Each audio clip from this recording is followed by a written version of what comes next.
Listen, a long, slow tide, like fingertips along a shell. Let your breathing find that rhythm. Inhale with the roll of water. Exhale with its retreat. The cave keeps time by the sea.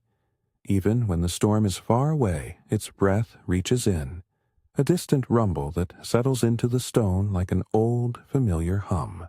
Lily wakes first not to light, but to texture. The cool press of stone beneath her. The soft give of her blanket as she stretches a hand and feels the place she always smooths before slipping the day on. Salt is in the air as a memory, not sharp, but threaded through the small things she notices before she is fully up. The faint tang on the inner edge of the cave mouth, the way a thread of damp collects on the lip of a shell lamp, the quiet patter of shallow drip where water has found a new path along a seam of slate. Outside, the sea keeps a patient percussion. Inside, everything answers in small, comfortable sounds. She moves like someone who has done this 1,000 times. Bare feet find the worn path where the stone is warmest. Her hands gather the things she needs in the order she prefers. Kettle, wooden scoop of tea, a small jar of sugar with a brass lid that slides against the tin cup with a soft, satisfying click. She favors bergamot when the season allows, a slice of citrus color to set the day bright without hurry. The kettle sits in its alcove above the hearth, warmed by embers that sleep and wake again with a breath.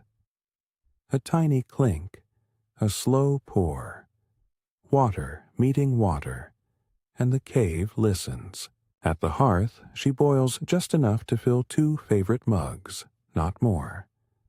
The sound of the lid shifting is a small punctuation in the room's long sentence. She stirs in the bergamot and a touch of sugar, watching the surface take the color. Steam gathers, sighs, and settles, as if the cave itself leans in to smell. Lily breathes in, lets the fragrance sit for a heartbeat against the back of her throat.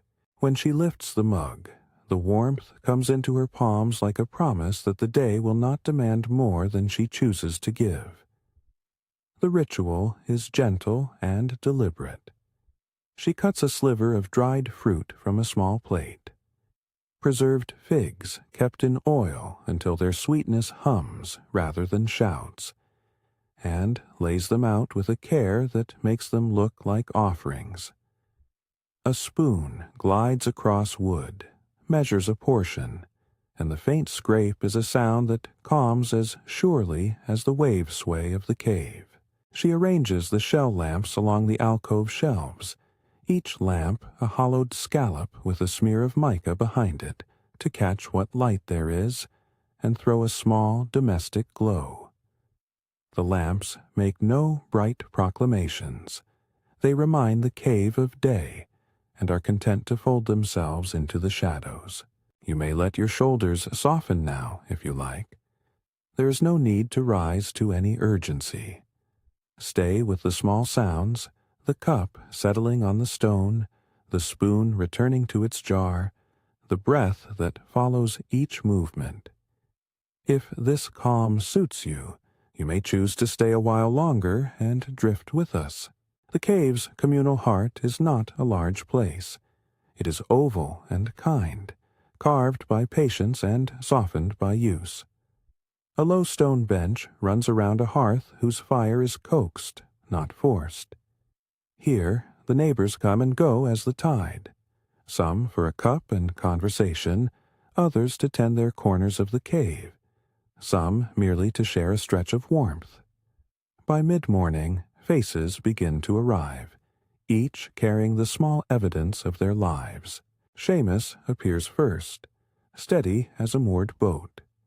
His cane taps at the stones. It is a simple stick smoothed by years of leaning, the wood polished by the palms of those who have steadied him in turn.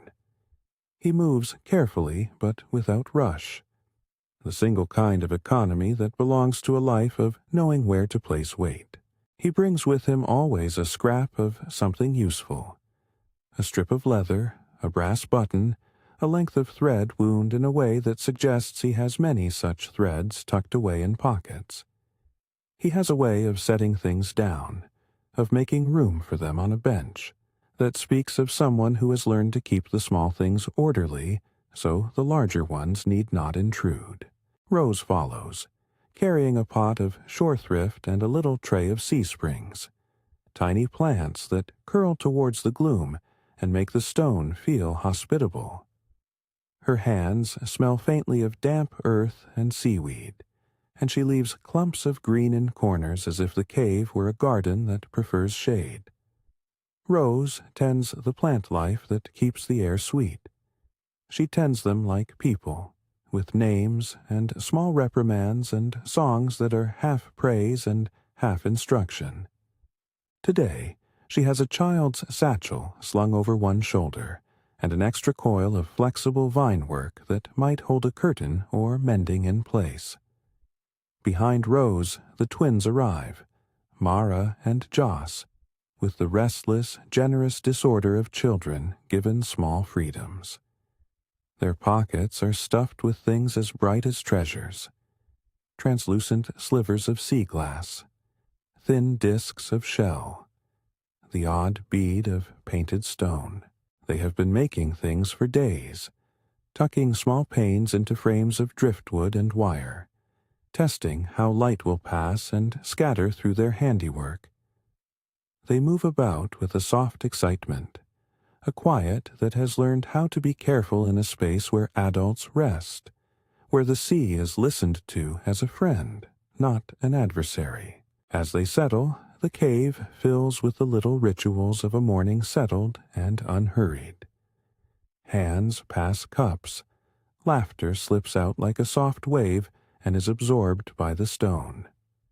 Seamus tells a short story about a gull that argued with the dawn, and Lily answers with a small chuckle, the kind that smooths edges. Rose gestures for Mara to retie a string that wants to fray. Joss, cheeks flushed from the walk, presses a newly made shell pane into Lily's palm to catch the mica glow. The panes are thin, like slivers of moon that have washed ashore, polished by their fingers until edges are soft. Children's hands make the best polishing cloth. There is a rhythm here.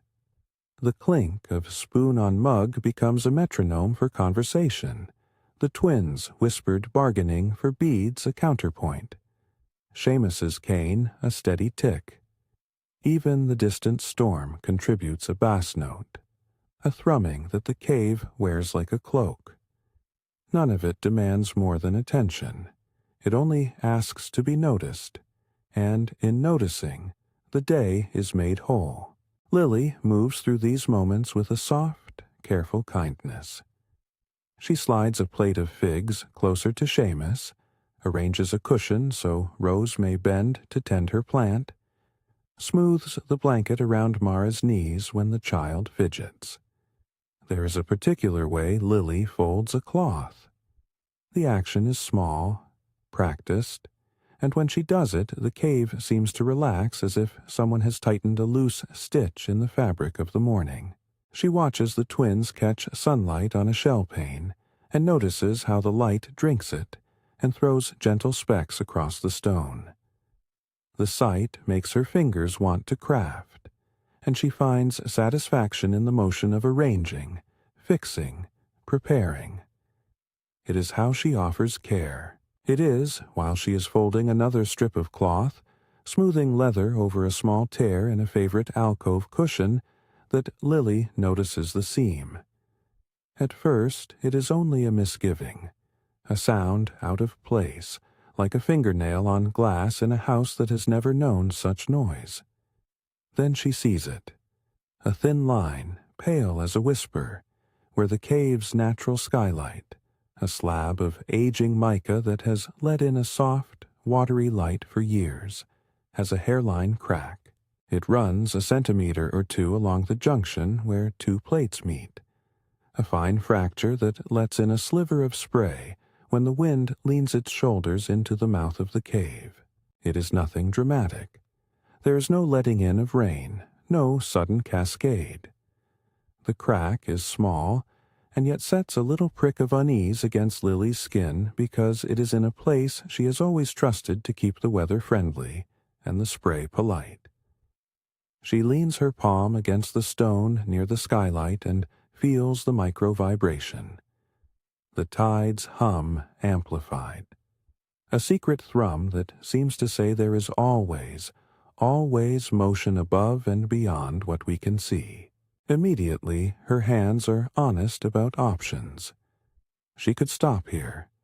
She could unpin the cushion and take a length of leather, thread the needle, sit under the skylight and stitch it like mending a shirt. She could do it alone before the tide makes the crack wider, but she notices Mara, fingers stained with shell scrapings, leaning against Seamus and listening to him tell a little joke. She hears Rose coaxing a stray runner of plant into a pot. She sees Joss balancing a string of beads between sunbeams. The morning is full of company. Fixing alone would be practical, yes, but it would cut across the day's warmth, a solitary task in the midst of togetherness. She puts the cushion aside and lets the thought sit with her for the breadth of one slow sip. The tea tastes bright, like an early tide. The steam grazes her face, and with it goes the idea of immediate repair. She tucks the worry under her palm and lets the day keep moving. People notice the choice because people notice everything in this small cave. A glance passes down the line of faces. Seamus narrows his eyes, as if adding sums in a head that has kept tally for many seasons. Rose tilts her chin towards the skylight, then towards Lily, and understands without words. When Lily says aloud, in the manner of conversation that is also an offering, "It will wait until after we have lunch." Her voice is as soft as the paper of a shell, and as considerate. There is no fuss, no urgent plea. The community has known her tempo for years. She measures care by intimacy, not speed. None of them minds. Indeed, in the pause that follows, hands shift, eyes find new tasks to help steady the day. This is how things gather into a life here. A small problem becomes a part of the day's shape. A quiet reason to stitch hearts together as much as fabric. And so the crack waits. The cave returns to its ordinary politics of domestic chores and quiet jokes. Someone fetches a spare blanket to fold as a makeshift screen. Someone else brings a small enamel bowl of warmed olives pulled from last season's brine. The twins create a tiny theater with their shell panes, casting speckled light into a corner where shadows can become audiences. The scene is cozy rather than urgent. Each small exchange is a thread, and they braid together without anyone planning it. There is a soft gathering that feels inevitable. It happens without an announcement. People do what they always do when there is a small repair to be made. They bring things that might help. Seamus shuffles to his satchel and produces a length of well-used leather, its edges smoothed to a warm gloss. He pats it between his palms and sets it on the bench as though laying down a story. Rose, with a pleased little hum, offers a coil of vine work, flexible and strong, good for a temporary brace. The twins, with the contagious pride that children carry about their projects, place a handful of their translucent panes on the table, as if their light could stitch and whose bright might soothe the seam. Lily watches them gather, a private warmth glowing at the center of her chest. There is something tender about how quickly people are prepared to alter plans, to take mending out of the solitary shelf of obligation and make of it a shared ritual.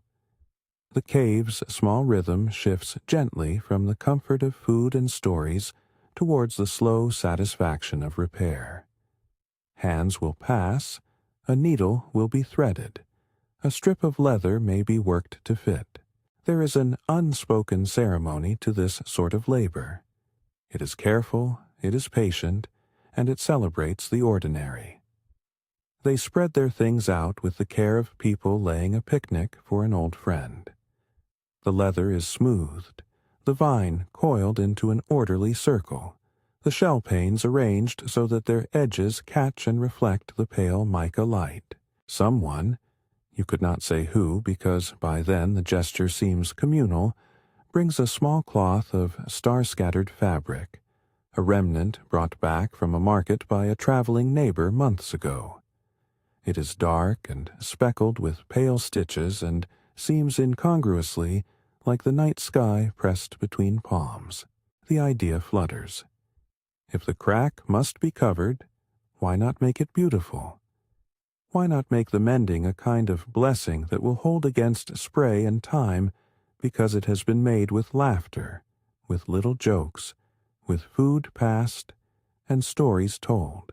They talk in fragments as they ready the work, not instructions so much as murmured preferences. A neat stitch, Seamus, Lily says, more suggestion than order. Make sure the leather overlaps just a little. Keep the vine loose enough to breathe, Rose answers. Mara watches with solemn concentration and hands over a bead with the gentleness of a consecration. Joss hums under their breath, something without words that fits the cave's hum. The distant storm rolls its low drum as if to join the chorus. Tools are chosen with slow deliberation. A needle that has lived in Seamus's pocket is threaded with strong linen thread. A small awl is tapped to widen a stubborn hole. A brass button is set aside in case a tie is needed. No one rushes. The action of preparing the materials is itself part of the ritual. Smoothing leather, testing knot strength, holding shell panes up to the mica to see how they might scatter light through a repaired seam. Each tiny motion is a soft percussion against the cave's longer rhythm. Lily feels a particular contentment in the way a small problem has made space for this. She remembers once, years ago, when a storm nearer than this brushed the cave mouth, and everyone patched at once through the night, voices mingling with the wind. That night had left the memory of hands working as a balm, and now that memory eases her as they gather around the skylight. The action is both practical and ceremonial. They will shield the crack, but they will do it in a way that acknowledges the cave's life, its light, its song, its tendency to collect stories in its folds. There is a hush as they lift their tools and settle into places. The mood is close and domestic. The air holds the combined scent of bergamot and warm leather, salt, and the soft green of Rose's plants.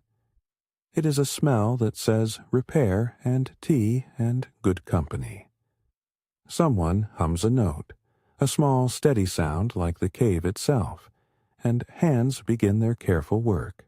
We come to the workbench where the seam waits and the first decisions are made. Lily smooths the starry cloth across the crack to test how it will lie when draped, and the twins dart about arranging shell panes along a length of cord so the light will spill through the new cover like bits of dawn caught in a net. Seamus places his leather gently over the fabric's edge, measuring with a practiced eye.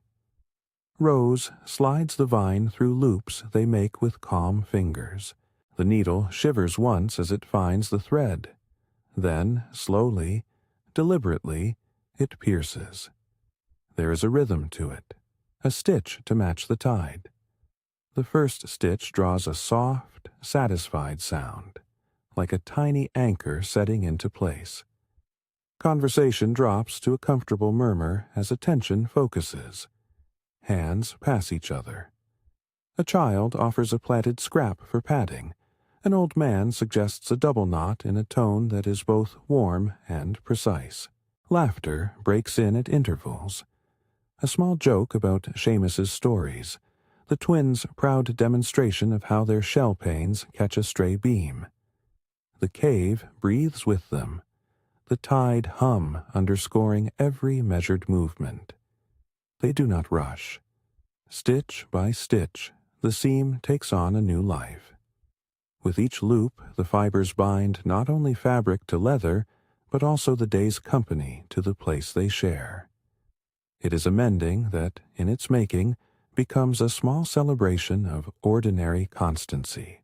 As they go, someone pulls a thin pane of shell up and nests it into the upper edge, testing how the light should fall. The twins stand on tiptoe and clap softly when a fleck of mica glances through and paints a speck on the stone like a tiny star. Seamus, pleased, positions a small brass button where a tie might hide, and Rose tucks a sprig of shore thrift into a loop as if pinning a flower to a garment. Each action is quiet and reverent in its own small way. The storm beyond the headland makes a sound that is not threatening. It is more of a reminder that the world is larger than the cave, that the cave's safety is a tender agreement with the sea rather than a promise. The tide hum rises now and then, and the stitches are timed to it unconsciously, as if their hands remember the old cadence and keep it. Outside, gulls argue with the dawn in the way they always have. Inside, there is focus, and the world is tuned to kindness. This is the place to stop for now, in the middle of the mending, with the thread going in and out, with shell panes laid like promises along the seam, with laughter like a small bell in the air. The patch is taking shape beneath their hands, but it is not yet tied to the last knot. The garland of shell panes is almost ready to be gifted to the cave mouth, but it hangs only half done from the twine. The hummed tune that Rose starts finds an answer in Seamus's low voice, and even the twins fall quiet, leaning in as if learning a new part of a song they will remember. Hands are warm from work. Tea mugs ring faintly as they are set down. Lily pauses with the needle between finger and thumb, the thread looped and waiting.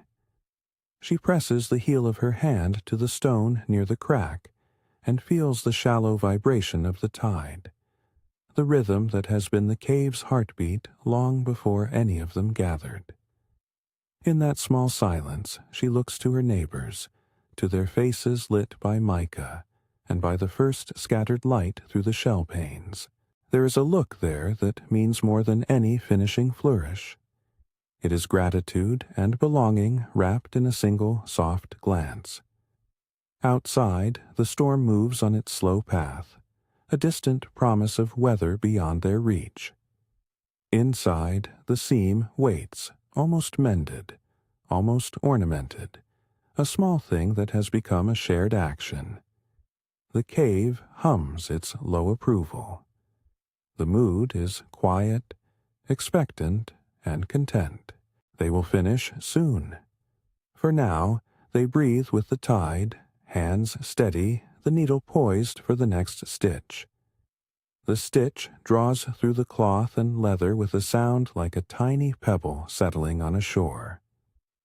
Lily guides the thread with a practiced thumb, feeling how the fibers catch and hold. The needle moves in and out along the seam in a steady, small rhythm. Around her, hands find their places without fuss. A palm here to hold the patch steady, a finger there to tuck a fragile shell pane into the hem. The twin panes glint like shy moons, thin and pearlescent, catching what little daylight remains and gifting it back as soft flecks on stone. They stitch in time with the cave's breathing. The tide hum rises, a low wash that makes the skin at the back of the neck feel kissed. Someone hums a note that matches it, a long, low sound Rose knows how to carry like a thread. It is untrained and gentle. It curves into the air and settles between the people like a warm shawl. Joss picks up the tune and children's voices lean into it, inexperienced but true. Seamus adds a wordless rasp that shakes like dry leaves.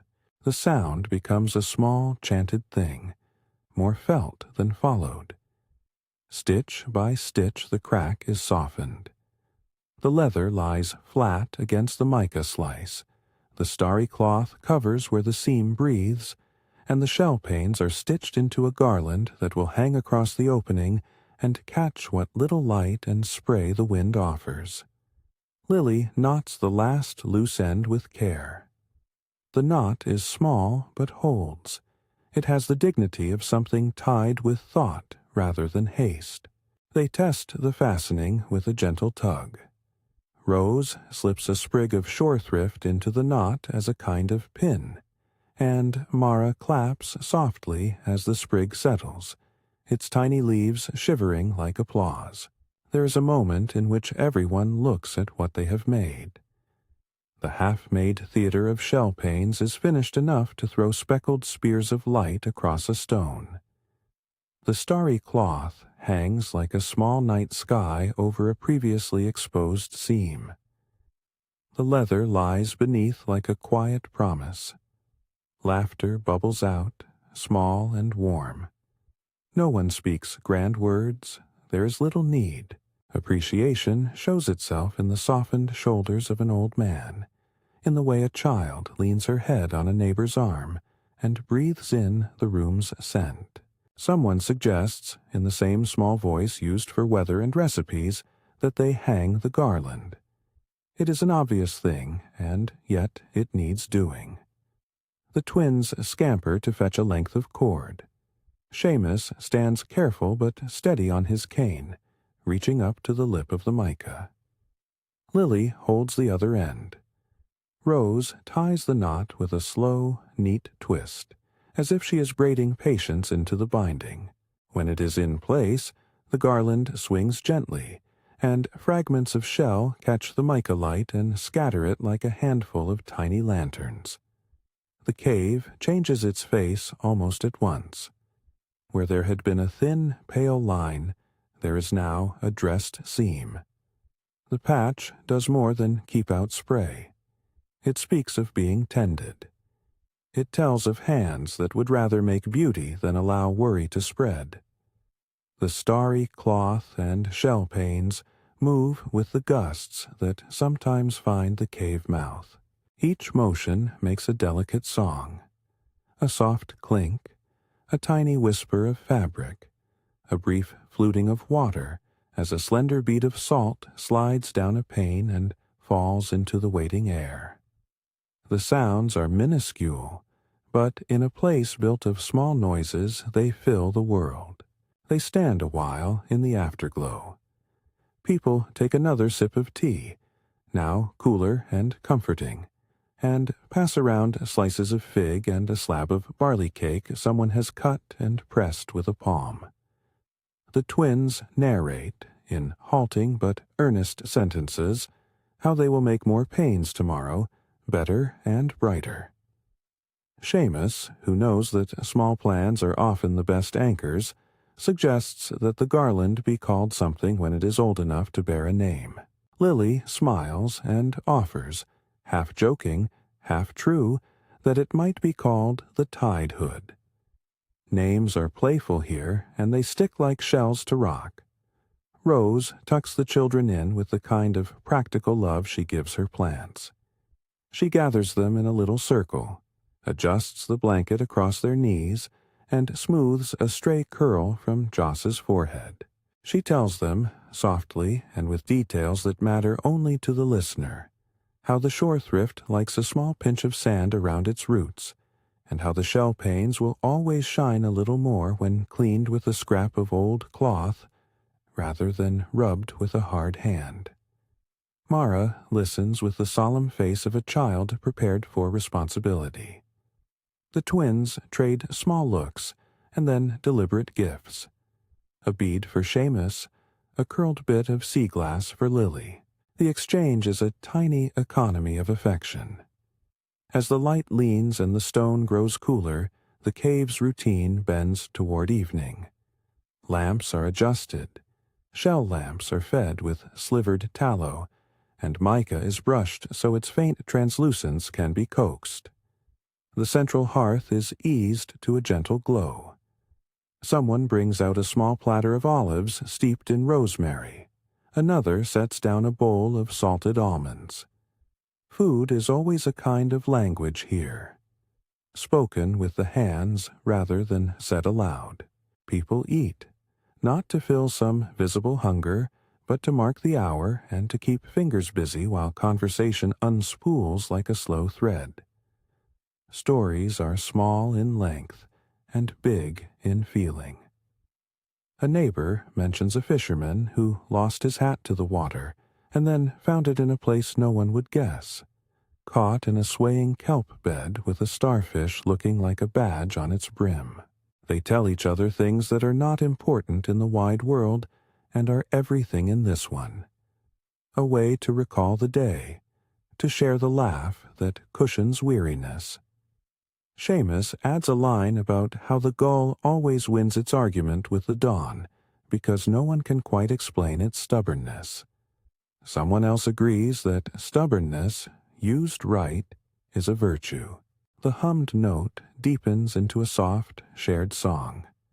It has no words or only the barest fragments, syllables fitted together like pebbles. La, na, lo, hum. It is the sort of thing a place learns to sing when people want to remember together. Lily finds herself joining without thinking, and the sound binds the room as patch binds edges. The twins' small, bright voices wobble and then catch. Even Seamus, whose voice has the texture of weathered rope, hums a line that pulls at the chest in a warm way. Slowly, as the air takes on the night's cool, the pace slackens. Conversations thin and fragment. Work is done. Bowls are scraped. Cups are set in a circle. People begin to drift to their chosen crannies, carrying a lamp or an armful of blankets. The cave, which has been at work throughout the day, now relaxes into being, a place of rest. Before they settle fully, Lily performs a small task that feels private and ceremonial. She passes her hand along the seam they have just dressed. The fabric is warm from their bodies' proximity, and the braid of vine has left a faint scent of sap on her fingers. She smooths down the leather edge where it meets the stone and tucks the stray threads in. Her touch is a final blessing, not spoken aloud, but the kind of attention that binds the small things in a life. She looks up at the garland, at the way shells blink tiredly, and mica scatters a pale net of light across the hearth, and feels the familiar tide of gratitude. Gratitude for hands that will meet hers, for a place that is kept by people who know the value of slow repair. The twins are the first to tire completely. They curl up on a low mat beneath the garland, shoulders touching, and wrap themselves in a blanket that smells faintly of bergamot and rosemary. Lily tucks their feet with a practiced movement and lays a palm between them so they have a shared warmth. Rose murmurs a few nonsense lines that the children have come to expect. A small litany about sand castles that sleep and crabs that tuck into evening pockets. Mara whispers a question about tomorrow's pains, and Lily answers with a promise that sounds like a vow.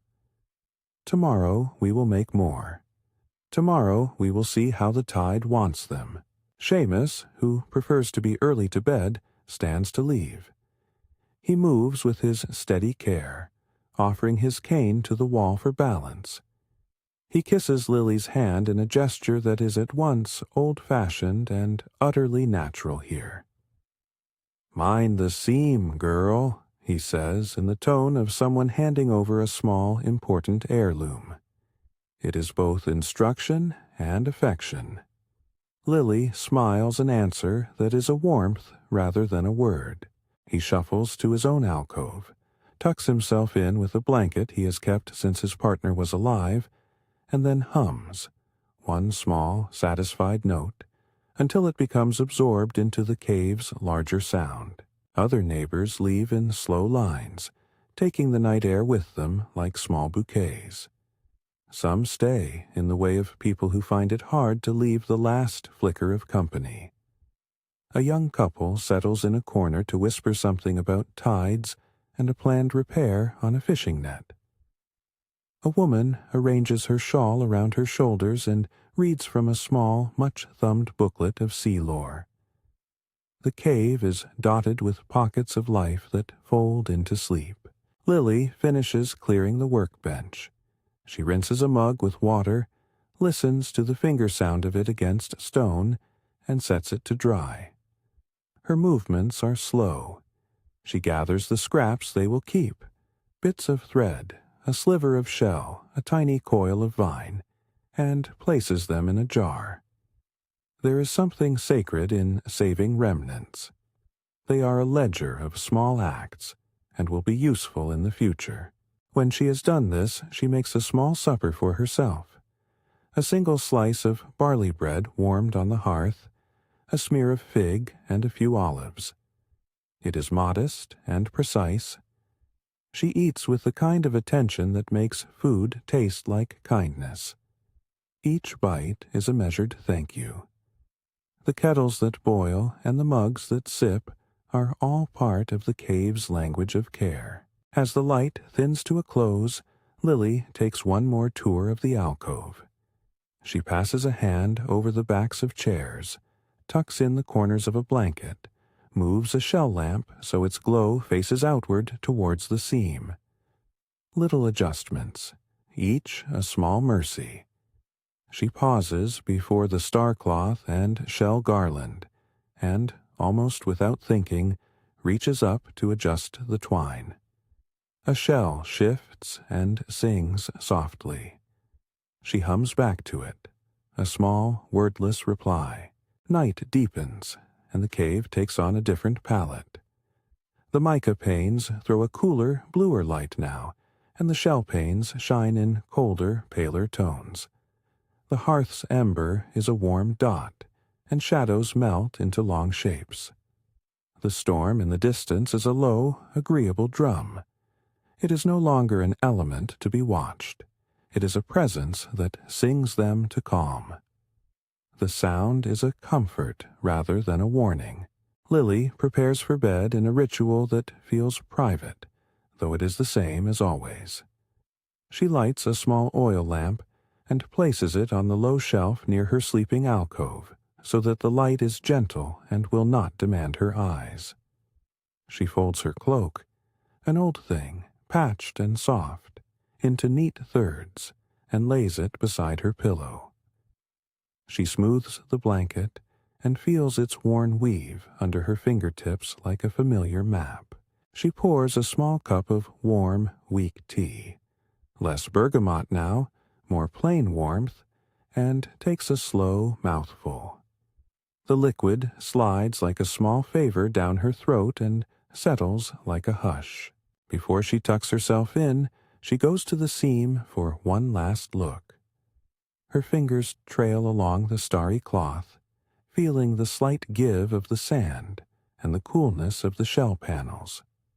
She traces the brass button tucked into the leather, the button whose face is a little dented from being used to close an old coat many winters ago. Each object has its history, and the seam now holds all of theirs, like a small archive. Lily presses her palm against the nearby stone, feeling the tide hum translate through it into a soft vibration. Her heart finds a matching rhythm. She climbs into her alcove and arranges the blanket so it sits like a small nest. The cave wraps around her with the patience of an old friend. She adjusts the lamp so its light pools on the page of the book she carries in the alcove. A small volume of local tales, not meant to be read all at once but kept for nights like this. Tonight she does not open it. The idea of words bright on a page feels too alert. Instead, she sets it face down, a promise for tomorrow. You may let your own eyes, if they are heavy, begin to close. There is no hurry. Allow your shoulders to drop and the places where you carry burdens to find the stone's steadiness. Bring your attention to your breathing and match it to the tide's line. Inhale as the wave rises. Exhale as it withdraws. The cave's hum is like a metronome, steady and patient. Breathe with it at your own pace. Lily settles and lets the warmth of the blanket fold around her. Her hands rest on her stomach, feeling the small rise and fall she has matched to the cave. She thinks of the day in a soft way, not cataloging but naming what she loved. A strip of leather, a child's shell pain, the taste of bergamot on her tongue.